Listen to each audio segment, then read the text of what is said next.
Good afternoon, Chuck Samples on KVOE social media. We're recording this afternoon. This has allowed time for the Storm Prediction Center to issue its day 1 and day 2 convective outlooks. And we do have some potential for severe weather all the way into the early to middle stages of next week. Let us start with the Storm Prediction Center map. You see the arrow cursor pointing to Emporia at the junction of I-35 and the Kansas Turnpike. And what you see right here, green shading, at least dark green, means marginal risk. Yellow shading involves slight risk of severe weather. And you're going to look at this, and you're going to look at the headline that we put up here on our news story from this morning and wonder why there's the difference. Well, the National Weather Service has just said that there is a strong cap or inversion layer over the atmosphere in eastern Kansas. This is where the atmosphere actually warms up the further up from the ground level you go.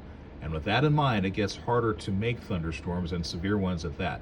This basically reflects the risk if things pop, but the likelihood of things going severe here tonight is not as strong as this might appear. Potential for a similar story tomorrow. We're looking at a marginal risk of severe weather area-wide, possibility here of hail and wind as the main concerns after sunset tomorrow night. Saturday sets up a marginal to slight risk for severe weather area-wide, and this again is going to be a post-sunset event if things do unfold.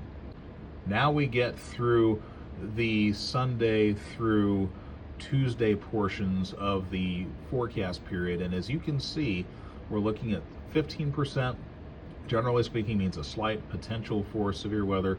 30% does usually indicate enhanced, and specifically here for what appears to be Monday, day 5, Tuesday, day 6, looks to be our next real risk of severe weather after we get past Saturday night. Definitely a good time to stay on top of things through KVOE, KVOE.com, and our social media platforms, Facebook, Instagram, and YouTube, all at KVOE News, and X at KVOE AM 1400.